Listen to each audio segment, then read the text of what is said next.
नमस्कार दोस्तों, हमारे यूट्यूब चैनल एग्जाम लर्नर में आपका स्वागत है। दोस्तों, इस वीडियो में हम लोग उत्तर प्रदेश लोक सेवा आयोग द्वारा आयोजित जीडीसी यानी कि गवर्नमेंट डिग्री कॉलेज प्रवक्ता परीक्षा 2013 का सॉल्व पेपर देखेंगे, जिसमें सामान्य अध्ययन के कुल 30 प्रश्नों को हम लोग हल करेंगे। इसके पहले जो है उत्तर प्रदेश लोक सेवा आयोग द्वारा जीआईसी प्रवक्ता परीक्षा का जो है सामान्य अध्ययन का सॉल्व पेपर 4 अपलोड हो चुका है। तो जो लोग नहीं देखे हैं, चैनल के प्ले लिस्ट में जाके आप वहाँ से देख सकते हैं।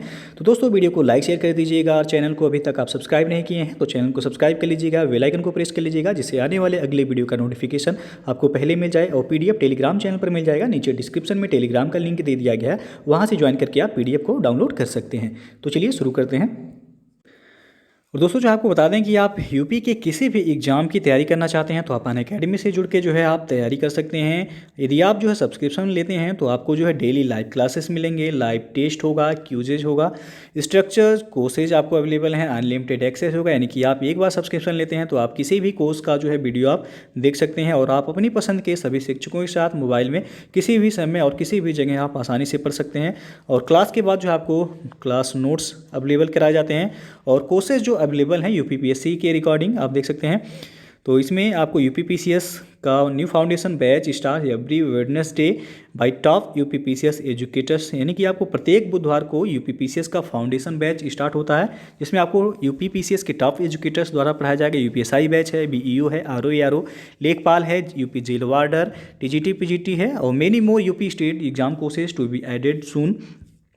और आपको बता दें कि आरओ का जो फाउंडेशन कोर्स है ये 21 दिसंबर से स्टार्ट हो गया है। तो जो लोग इस बैच से जुड़ना चाहते हैं आप जुड़ सकते हैं। नीचे डिस्क्रिप्शन में आपको लिंक दे दिया गया, वहाँ से जो है आप देख सकते हैं। और आपका यूपी SSSC लोअर का फाउंडेशन बैच कोर्स 2021 ये 23 दिसंबर से स्टार्ट हो रहा है। तो जो लोग इस बैच से जुड़ना चाहते हैं आप जुड़ सकते हैं। नीचे डिस्क्रिप्शन में लिंक दे दिया गया है। और यूपीपीएससी फाउंडेशन ये इंग्लिश मीडियम के लिए जो है बैच स्टार्ट हो रहा है 26 दिसंबर से।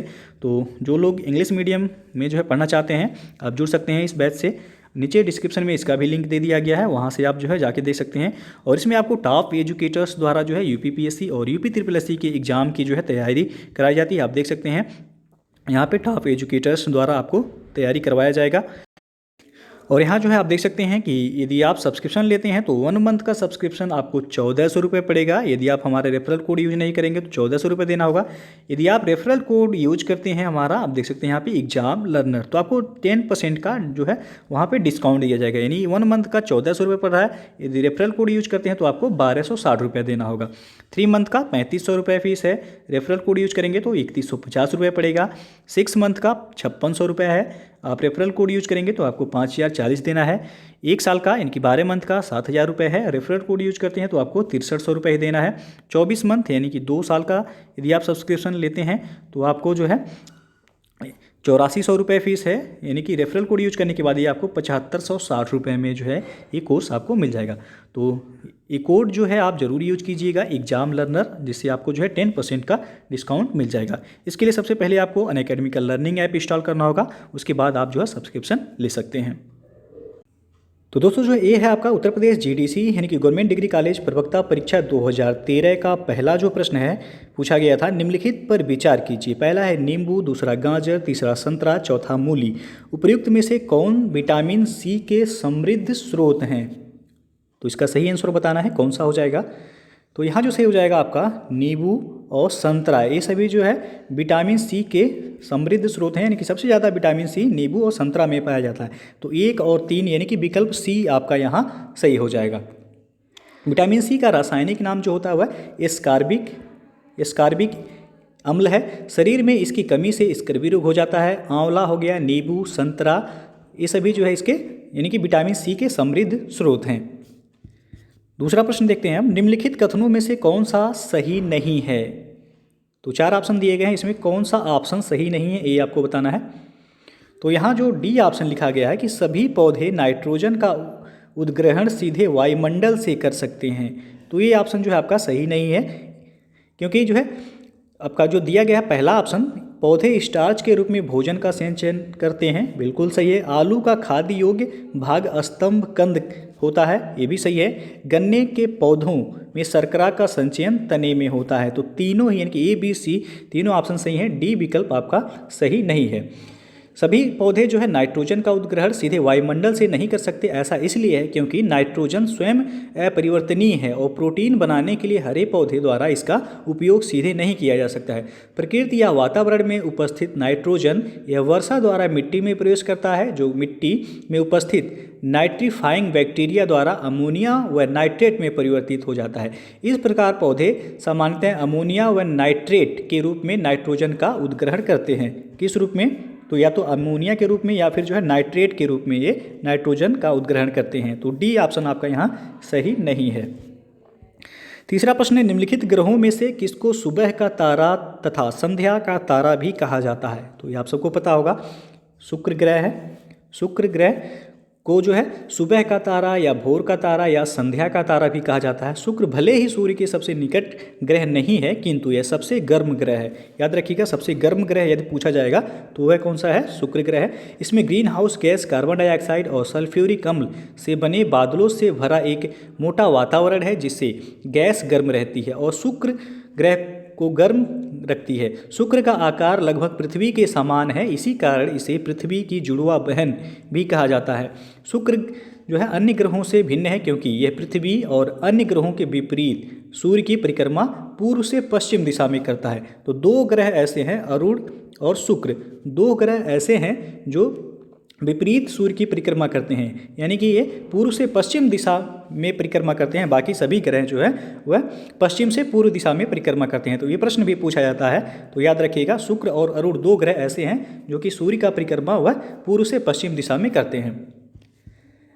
और अगला क्वेश्चन है, निम्नलिखित ईंधनों में से कौन न्यूनतम पर्यावरणीय प्रदूषण उत्पन्न करेगा? तो 4 ऑप्शन यहाँ दिया गया है आपका, आप देख सकते हैं। तो यहाँ आपका सही जो विकल्प हो जाएगा, ये ऑप्शन सही हो जाएगा, हाइड्रोजन। हाइड्रोजन ईंधन न्यूनतम पर्यावरणीय प्रदूषण उत्पन्न करता है। एक अच्छे ईंधन की यही विशेषता होती है कि वह कम पर्यावरणीय प्रदूषण पैदा करे और उसकी ईंधन दक्षता जो है वह अधिक हो। हाइड्रोजन ईंधन की दक्षता सभी ईंधनों में सबसे अधिक है और सबसे कम ये पर्यावरण प्रदूषण करता है। तो ये विकल्प यहाँ सही है। अगला जो क्वेश्चन है आपका, विश्व पर्यावरण दिवस मनाया जाता है। इंपॉर्टेंट क्वेश्चन है, लगभग पूछा जाता है, आप सबको पता भी होगा। इसका सही आंसर होगा 5 जून। बी ऑप्शन सही हो जाएगा। विश्व पर्यावरण दिवस 5 जून को मनाया जाता है और विश्व पर्यावरण दिवस यह पर्यावरण की सुरक्षा और संरक्षण हेतु पूरे विश्व में मनाया जाता है। संयुक्त राष्ट्र ने 1972, कब इसकी शुरुआत हुई थी? तो 1972 में इसकी घोषणा की थी और 5 जून 1974 को पहला विश्व पर्यावरण दिवस मनाया गया था। याद रखिएगा, 5 जून 1974 को पहला पर्यावरण दिवस मनाया गया था। अगला जो क्वेश्चन आपका, भूकंप की तीव्रता का मापन होता है किसके द्वारा? तो यह रिक्टर पैमाना पर मापा जाता है। सी ऑप्शन से हो जाएगा। भूकंप की तीव्रता का मापन रिक्टर पैमाना यानी कि रिक्टर स्केल पर की जाती है। यह पैमाना जो है 1935 में चार्ल्स एफ रिक्टर, इनका नाम जो है उन्हीं के नाम पर पड़ गया, चार्ल्स एफ रिक्टर द्वारा विकसित किया गया था। इसमें एक विशिष्ट प्रकार के सिस्मोमीटर और भूकंप तथा भूकंपी तरंगों के बीच की दूरी के आयाम के आधार पर एक सूत्र का उपयोग इसमें किया जाता है। तो सी विकल्प यहाँ सही हो जाएगा।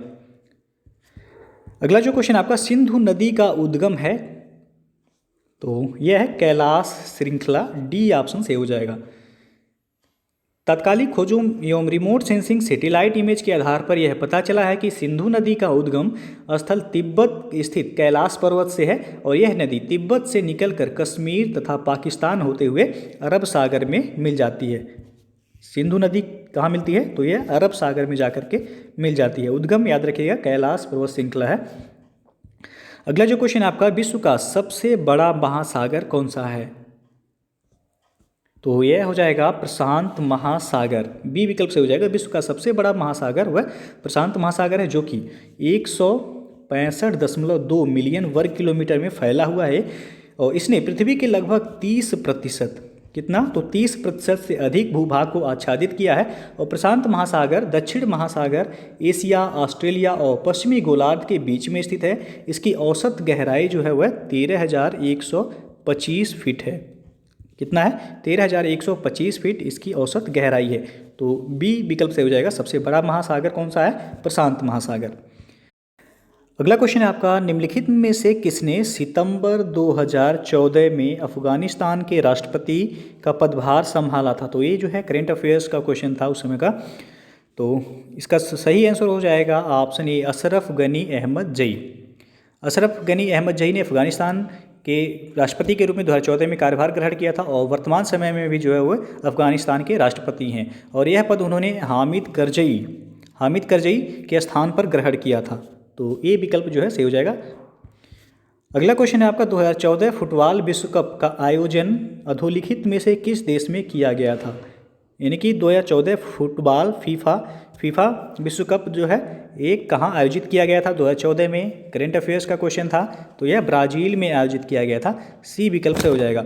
और ये हर 4 साल बाद आयोजित किया जाता है। फीफा फुटबॉल विश्व कप जो है 2018 में यह जो है रूस में आयोजित किया गया था और 2022 में जो आयोजित किया जाएगा वह कतर में आयोजित किया जाएगा। तो ये आपको याद रखना है, 2022 का फीफा फुटबॉल विश्व कप कहाँ यानी कि इस देश में आयोजित किया जाएगा, तो कतर में आयोजित किया जाएगा। अगला क्वेश्चन आपका, 2014 का नोबेल शांति पुरस्कार के भारतीय विजेता कौन है? तो इसका जो सही आंसर हो जाएगा ऑप्शन डी से हो जाएगा, कैलाश सत्यार्थी। 2014 का नोबेल का शांति पुरस्कार 2 बराबर भागों में भारत के कैलाश सत्यार्थी और पाकिस्तान की मलाला यूसुफजई को प्रदान किया गया था। कैलाश सत्यार्थी भारत के ऐसे आठवें व्यक्ति हैं जिन्हें नोबेल पुरस्कार प्राप्त हुआ और दूसरे ऐसे व्यक्ति हैं जिन्हें शांति के लिए नोबेल पुरस्कार प्राप्त हुआ था। इससे पहले शांति का नोबेल पुरस्कार मदर टेरेसा को जो है प्राप्त हुआ था। और 2020 का याद रखिएगा, नोबेल का शांति का नोबेल पुरस्कार जो है वर्ल्ड फूड प्रोग्राम WFP एक संस्था है जिसको दिया गया है। प्रभावित क्षेत्रों में जो है भूखमरी से लड़ने व शांति कायम करने से जुड़े सराहनीय कार्यों के चलते यह पुरस्कार जो है 2020 का वर्ल्ड फूड प्रोग्राम को दिया गया है। तो यदि पूछा जाए 2020 का शांति का पुरस्कार, नोबेल शांति पुरस्कार किसे दिया गया, तो यह एक संस्था को दिया गया है जिसका नाम है वर्ल्ड फूड प्रोग्राम। अगला क्वेश्चन है आपका, निम्नलिखित में से कौन रक्त और लोहा की नीति में विश्वास करता था? तो यह था बलबन। बी ऑप्शन सही हो जाएगा यहाँ। इनका बलबन का जो है पूरा नाम था गयासुद्दीन बलबन। रक्त और लौह की नीति में विश्वास करता था यह।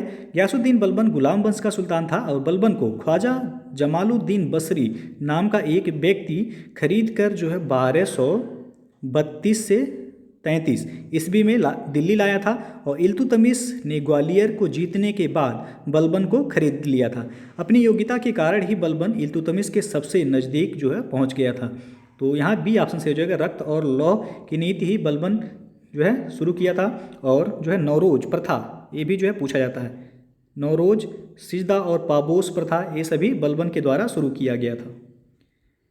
अगला जो क्वेश्चन है आपका, निम्नलिखित में से कौन गोखले के राजनीतिक गुरु थे? तो इसका सही आंसर हो जाएगा option A, MG Ranade. Gopal Krishna Gokhale के राजनीतिक गुरु MG रनाडे यानी कि महादेव गोविंद रनाडे जी थे और वे भारतीय राष्ट्रीय कांग्रेस में एक नरमपंथी नेता थे और 1905 में सर्वेंट्स ऑफ इंडिया सोसाइटी की स्थापना की, जिससे नौजवानों को सार्वजनिक जीवन के लिए प्रशिक्षित किया जा सके। तो यहाँ जो है ए ऑप्शन से हो जाएगा, MG रनाडे। और गोपाल कृष्ण गोखले जो है ये महात्मा गांधी के गुरु थे। महात्मा गांधी के गुरु पूछा जाए कौन थे, तो वह थे गोपाल कृष्ण गोखले। और गोखले के गुरु कौन थे, तो वह थे MG रनाडे। अगला जो क्वेश्चन है आपका, निम्नलिखित में से किस आंदोलन को राष्ट्रीय स्वतंत्रता का मुस्लिम युद्ध के रूप में माना जाता है? तो वह है खिलाफत आंदोलन। ए ऑप्शन सही हो जाएगा यहाँ। खिलाफत आंदोलन को राष्ट्रीय स्वतंत्रता का मुस्लिम युद्ध के रूप में माना जाता है। प्रथम विश्व युद्ध के बाद ब्रिटेन एवं तुर्की के बीच होने वाली सेवर्स की संधि, ये संधि याद रखिएगा, कौन सी संधि? सेवर्स की संधि से तुर्की के सुल्तान के समस्त अधिकार छीन लिए गए और संसार के समस्त मुस्लिम तुर्की सुल्तान को अपना खलीफा यानी कि खलीफा जिसे हम धर्मगुरु कहते हैं मानते थे। इसी के विरोध में भारतीय मुस्लिमों द्वारा अंग्रेज सरकार के खिलाफ आंदोलन किया गया, जिसे खिलाफत आंदोलन और राष्ट्रीय स्वतंत्रता का मुस्लिम युद्ध भी कहा गया। तो ये विकल्प यहाँ सही हो जाएगा। अगला क्वेश्चन है, जलियांवाला बाग त्रासदी से जुड़ा सैन्य अधिकारी निम्नलिखित में से कौन था? तो आप सबको पता है वह जनरल डायर, डी ऑप्शन सही हो जाएगा। जलियांवाला बाग हत्याकांड से जुड़ा सैन्य अधिकारी जनरल डायर था, जो कि 13 अप्रैल 1919 को अमृतसर में स्वर्ण मंदिर के निकट जलियांवाला बाग में रॉलेट एक्ट के विरोध में एक सभा का आयोजन किया गया था, जिस पर जनरल डायर ने अकारण सभा में उपस्थित भीड़ पर गोलियां चलवा दी, जिसमें 1000 से अधिक निर्दोष व्यक्ति मारे गए। इस घटना को इतिहास में जलियांवाला बाग हत्याकांड के नाम से जाना जाता है। जलियांवाला बाग हत्याकांड पूछा जाता है किस डेट में हुआ था, तो 13 अप्रैल 1919, याद रखिएगा। अगला क्वेश्चन है, यह आपका जो है मैथ का क्वेश्चन है। 2500 के 2/5 के 40% का 30% कितना होगा? तो इसे कुछ नहीं करना है, आपको जो है सॉल्व कर देना है। 2500 के 2/5 यानी कि आपको 25 यहाँ के मतलब हो जाएगा आपका गुणे का चिन्ह यहाँ लगा दीजिए। 2/5 के 40%, 40% यानी कि 40/100 कर दीजिए का 30%, 30% जहाँ भी प्रतिशत रहे वहाँ बटा 100 कर दीजिए। उसके बाद आप इसे काट दीजिए, तो 5 से कट जाएगा, ये 5 × 5 = 25 हो जाएगा, 500 हो गया। और यहाँ जो है 100 × 25 ये हो जाएगा आपका, कट गया 5 टाइम में। उसके बाद जो है आप इसे हल करेंगे तो बचा आपका क्या, तो 5 × 2 × 40 × 30/100, ये भी आपका कट जाएगा। 20 20 दूना 40, उसके बाद 2 दूना 4, 4 तियाँ 12, यानी कि आपका कितना बचा, 120। आंसर कितना आ जाएगा आपका, 120, यानी कि ये ऑप्शन सही हो जाएगा यहाँ। अगला क्वेश्चन आप देखते हैं। 9/13, 17/26, 28/39 तथा 33/52 में सबसे छोटा भिन्न कौन सा है, ये आपको जो है बताना है। तो इसमें आप भाग करके जो है देख सकते हैं। सबसे छोटा भिन्न इसमें आपका हो जाएगा, सबसे छोटा भिन्न होगा 33/52। 33/52 जो है इसमें सबसे छोटा भिन्न है। आप जो है यानी कि अंश को जो है हर से भाग करके आप निकाल सकते हैं। 9 सबसे पहले जो है 9/13, इसको भाग करेंगे तो आपका आएगा 0.6923। उसके बाद 17/26 को भाग करेंगे तो आपका आएगा 0.6538 आ जाएगा। उसके बाद 28/39 को भाग करेंगे तो आपका आएगा 0.7179। उसके बाद जो है 33/52 को भाग करेंगे आप तो आपका आएगा 0.6346। तो सबसे छोटा जो है इसमें आपका ये है यानी कि सबसे छोटा कौन सा है, 33/52, यानी कि आप देख सकते हैं 0.6346 आपका मान आया है, जो कि सबसे छोटा है। और सबसे जो पहला वाला है 9/13, उसका मान आया है 0.6923। उसके बाद जो है 17/26 का मान जो आया 0.6538 और 28/39 का मान आया 0.7179। तो सबसे बड़ा जो है आपका 28/39 है और सबसे छोटा जो है 33/52। 33/52 का जो है मान आया है, यानी भाग करेंगे तो 0.6346। अगला जो क्वेश्चन है आपका, यदि एक आयत की लंबाई 20% बढ़ा दी जाती है तथा इसकी चौड़ाई 20% घटा दी जाती है तो क्षेत्रफल आपको बताना है कौन सा ऑप्शन सही हो जाएगा यहाँ। तो यहाँ जो सही हो जाएगा आपका सी विकल्प सही हो जाएगा, 4% यह घट जाएगा। आप जो है फार्मूले पे लगा सकते हैं इसे, a+b+ab/100 का जो है प्रतिशत, इस फार्मूले पे आप चाहे तो लगा सकते हैं।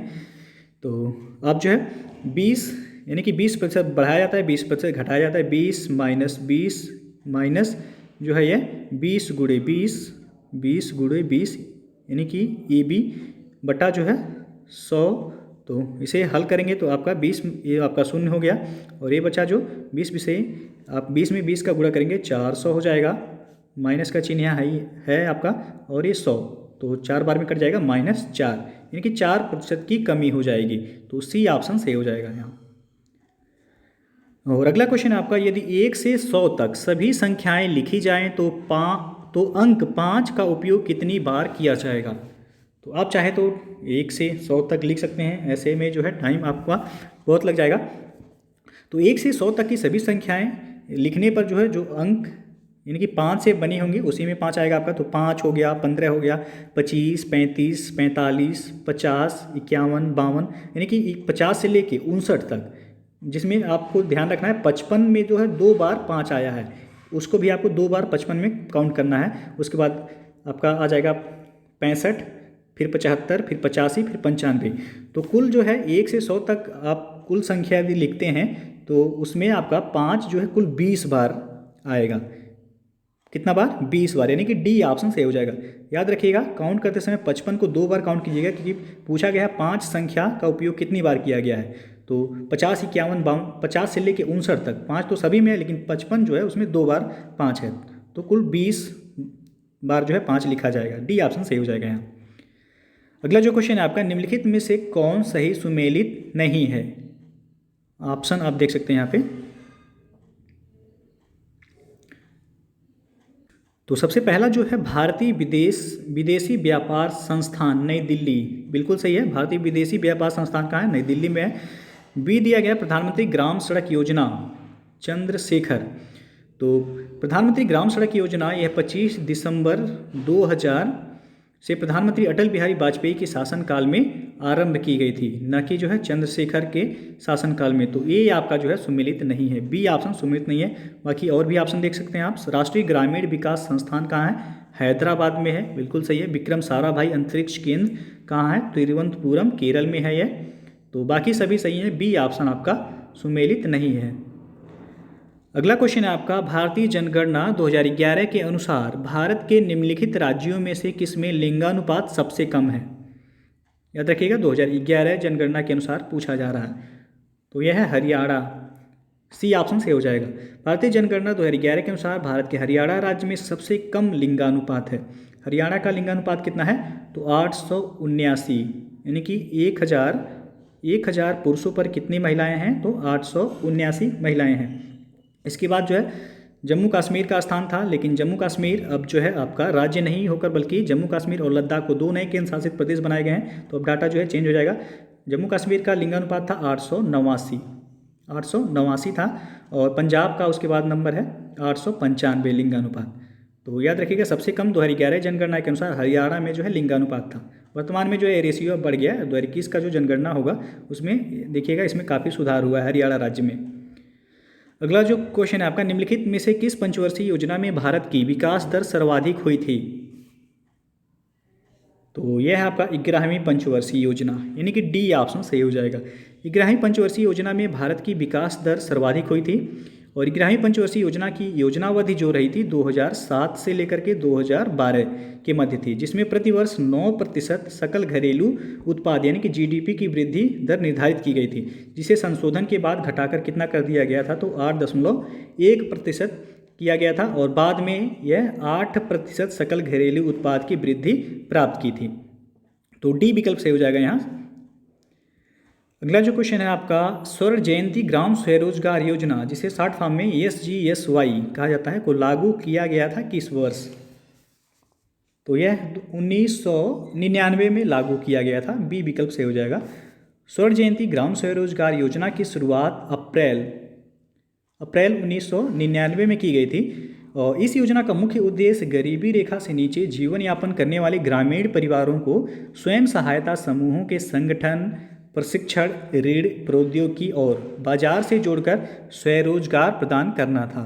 तो इसकी शुरुआत 1999 में हुआ था, बी विकल्प सही हो जाएगा।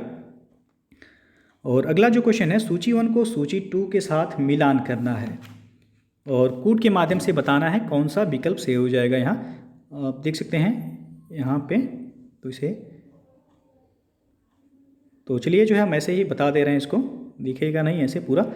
तो सबसे पहला जो दिया गया है हीरा, तो हीरा किसका ये रूप है? तो कार्बन का रूप है, यानी कि ए का जो हो जाएगा यहाँ चौथा होगा, ए का चौथा हो जाएगा। हीरा किसका रूप है? तो कार्बन का रूप है, याद रखिएगा हीरा कार्बन। संगमरमर जो है एक कैल्शियम हो जाएगा, संगमरमर का हो जाएगा संबंध कैल्शियम से, तो ए का चौथा, बी का हो जाएगा पहला। उसके बाद जो है सी है बालू, बालू सिलिकॉन हो जाएगा, बालू सिलिकॉन, यानी कि सी का हो जाएगा दूसरा, सी का दूसरा। और स्नेहक जो है ये हो जाएगा आपका ग्रेफाइट, स्नेहक का संबंध किससे हो जाएगा? ग्रेफाइट से, डी का हो जाएगा तीसरा। तो ऑप्शन जो आपका सही हुआ है यहाँ ए का चौथा था, उसके बाद जो है बी का था पहला, सी का हो जाएगा यानी कि बालू, बालू किसका रूप है, ये सिलिकॉन का, तो सी का हो जाएगा आपका यहाँ दूसरा, और डी जो है स्नेहक, ये हो जाएगा तीसरा, यानी कि 4 1 2 3, 4 1 2 3 आप देख सकते हैं ऑप्शन में 4 1 2 3, यानी कि बी विकल्प सही है। यहाँ पीडीएफ में आपको जो है मिल जाएगा, वहाँ से आप देख सकते हैं इसे क्लियर। अगला जो क्वेश्चन है आपका, निम्नलिखित में से किसे शुष्क बर्फ कहते हैं, तो ये आप सबको पता होगा, बहुत फेमस क्वेश्चन है, कई बार पूछा गया है। तो यह है ठोस कार्बन डाइऑक्साइड, ये विकल्प सही हो जाएगा यहाँ। ठोस कार्बन डाइऑक्साइड को शुष्क बर्फ कहते हैं। इसे शुष्क बर्फ इसलिए कहा जाता है क्योंकि यह गर्म होने पर द्रव में पिघलने के बजाय सीधे गैस में बदल जाता है। तो ये ऑप्शन यहाँ सही हो जाएगा। अगला जो क्वेश्चन है आपका, निम्नलिखित तत्वों में से किसके अपरूप नहीं हैं, तो पहला है कार्बन, बी है phosphorus, C nitrogen, D oxygen. तो यहाँ जो है सभी जो दिया गया है कार्बन, फास्फोरस, नाइट्रोजन, ऑक्सीजन सभी के अपरूप होते हैं। अपरूप जो है एक ही भौतिक स्थिति में एक ही तत्व के 2 या 2 से अधिक रूप होते हैं जो एक दूसरे से अपने भौतिक और कभी कभी रासायनिक गुणों से भिन्न होते हैं। तो यहाँ कोई भी ऑप्शन आपका सही नहीं है। और अगला जो क्वेश्चन है आपका, लिफ्ट में किसी पिंड का आभासी भार उसके वास्तविक भार से अधिक होता है यदि लिफ्ट ऊपर की ओर त्वरित होती है, यानी कि डी ऑप्शन सही हो जाएगा। लिफ्ट में किसी पिंड का आभासी भार और उसका वास्तविक भार जो है, यानी कि जब लिफ्ट रुकी हो, एक समान गति से गतिमान है, इस अवस्था में पिंड का आभासी भार वह जो है पिंड का आभासी भार और वास्तविक भार क्या होगा, समान होगा। लेकिन यहाँ जो पूछा गया आपका कि लिफ्ट में किसी पिंड का आभासी भार उसके वास्तविक भार से अधिक होता है यदि लिफ्ट ऊपर की ओर त्वरित होती है, तो डी ऑप्शन सही हो जाएगा यहाँ। अगला जो क्वेश्चन है, ध्वनि का वेग अधिकतम होता है किसमें, ये भी फेमस क्वेश्चन है, यह होता है आपका स्टील में, सी विकल्प सही हो जाएगा। ध्वनि जो है एक अनुदैर्घ्य तरंग है जिसके संचरण के लिए माध्यम की आवश्यकता होती है और इसलिए ध्वनि का निर्वात में संचरण नहीं होता है। ठोस, द्रव तथा गैस तीनों माध्यमों में ध्वनि की चाल अधिकतम ठोस में होती है। तो यहाँ जो है ठोस ऑप्शन में नहीं है, तो यहाँ जो है इस्पात या फिर स्टील, इस्पात रहता ऑप्शन में या फिर जो है स्टील दिया गया यहाँ, तो सी ऑप्शन से हो जाएगा। स्टील ऐसा ठोस माध्यम है जिसमें ध्वनि की चाल अधिकतम यानी कि लगभग 5960 मीटर पर सेकेंड होता है इसका चाल, तो यहाँ सी ऑप्शन सही हो जाएगा। इस्पात यदि ऑप्शन में दिया रहता तो सही हो जाता, इस्पात भी, और स्टील है, सी ऑप्शन सही होगा यहाँ। अगला जो क्वेश्चन आपका, निम्नलिखित में से कौन सा आनुवांशिक रोग नहीं है, तो आनुवांशिक रोग रतौंधी नहीं है, बी ऑप्शन से हो जाएगा। रंजकहीनता, हीमोफीलिया, बर्डांधता, ये सभी क्या हैं, तो आनुवांशिक रोग हैं ये, रतौंधी आनुवांशिक रोग नहीं है। रतौंधी जो है यह विटामिन ए की कमी से होने वाला एक रोग है जिसमें रात में जो है पीड़ित व्यक्ति की दृश्यता स्पष्ट नहीं हो पाती, यानी कि वह स्पष्ट रूप से रात में दिखाई नहीं देता है। बाकी जो है सभी जो दिया गया है, रंजकहीनता हो गया, हीमोफीलिया, वर्डांधता, ये सभी आनुवांशिक रोग हैं, तो बी ऑप्शन सही हो जाएगा। अंतिम प्रश्न है आपका, पित्ताशय में उपस्थित पत्थर निम्नलिखित में से किसका पाचन प्रभावित करते हैं,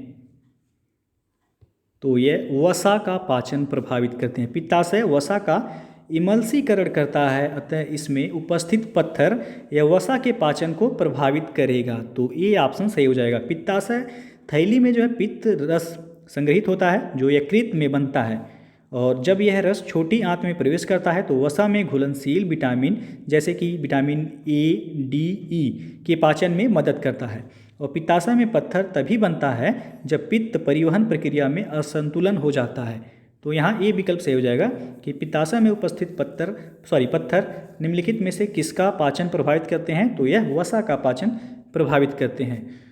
तो ये हो गया आपका जो है कुल 30 प्रश्न सामान्य अध्ययन के।